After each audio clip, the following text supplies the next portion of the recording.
Now, today is World Suicide Prevention Day, and this year the Samaritans are calling for people to make sure they stay connected, both to themselves and to others. Joining me now is the mental health author and psychotherapist Malcolm Stern, who was dealt a devastating blow in 2014 when his 33-year-old daughter, Melissa, took her own life. He's just published a book about his own profound healing journey called Slay Your Dragons with Compassion, 10 Ways to Thrive even when it feels impossible. And Malcolm joins me now. Thank you very much indeed, Malcolm. Tell us a little bit about Melissa. Well, she was a wonderfully vibrant, creative soul. She worked for kids' companies. She wanted to help people. And 10 years before her death, she'd had a serious mental breakdown, which involved her being in intensive care psychiatric unit. That's a lovely picture. That's her and my mother and I. Yeah, she'd had a serious breakdown and she'd seemed to totally recover. And that's her getting married to Ian a year before her death. And she seemed to be in really good shape. And then a year before her death, she started getting really high again. And then she went into a serious depression. And she was such a bright, vibrant character. But somehow it was almost as though all the colour had gone out of her. And for about 6 weeks, she fought with this depression. And then she took her life by stepping off a bridge in Devon.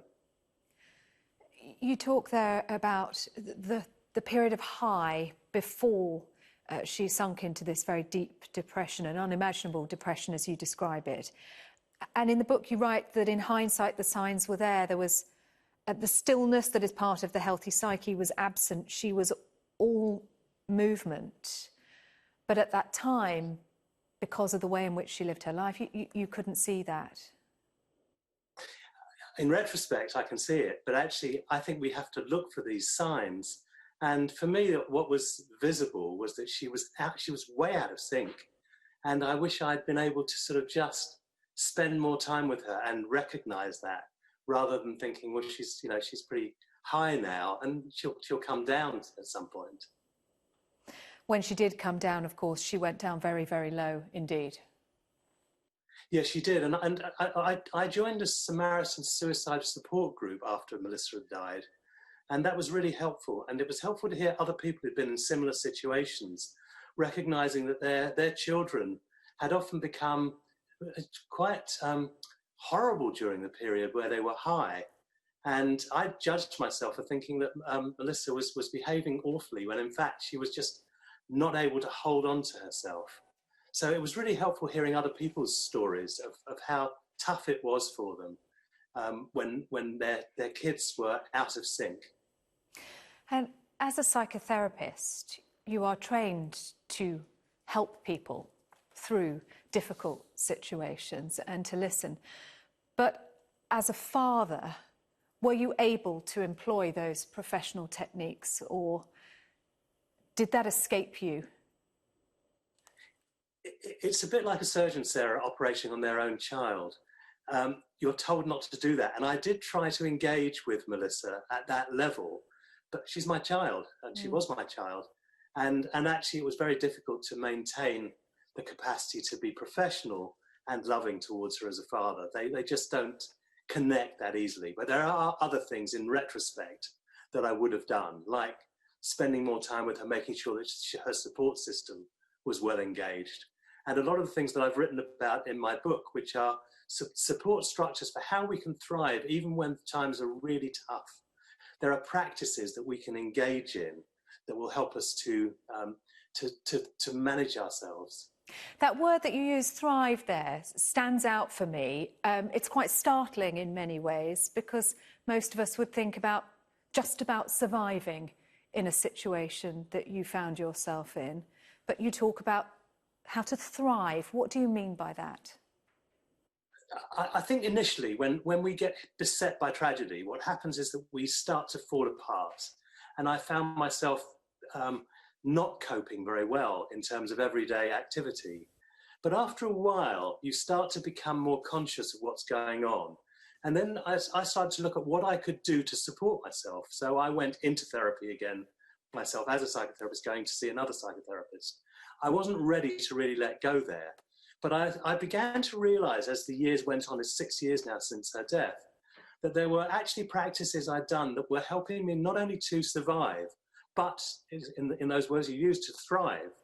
And one of them was to be creative around her death. So for me, writing the book was one of the most cathartic things I could ever have done.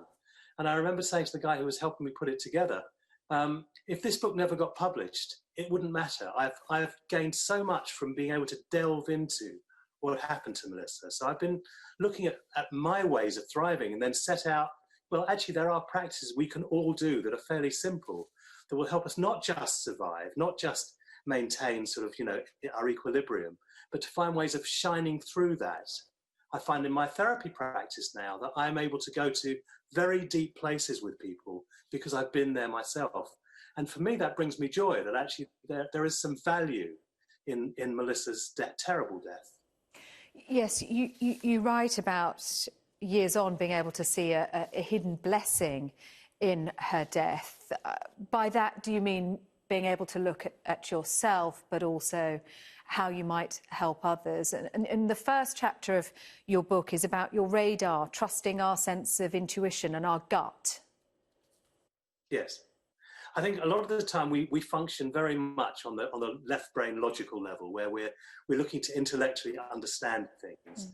For me, there's something profound about seeing where we're being led inside. There is a wise part of us inside that can lead us if we can get in touch with it. And for me, simple meditation practices are part of getting in touch with that radar. Then there are other things we can do about finding ourselves in supportive community, being around people who can be with us in that place of suffering. And I find that a very important part, a chapter on that about creating your Sangha, which is a Buddhist term for the community of like-minded others. So I started to feel out what it is that I had to do, and then also what I could do with other people to help them to thrive. And for me, the actual talking about it is profound. I'm part of a series of gatherings called Compassionate Mental Health, where a lot of people are dealing with suicide and are dealing with serious mental health breakdowns. And I was invited to speak there thinking I was going to educate people. And I was so educated by hearing other people's stories and how they've thrived, how they've managed to turn their tragedies into something creative and to something which can help bring meaning to their lives and meaning to other people's lives. Malcolm Stern, thank you very much indeed. The Samaritan's number is on the screen now if you feel that you do need some extra support. Malcolm Stern, thank you very much indeed for telling your story and that of your daughter.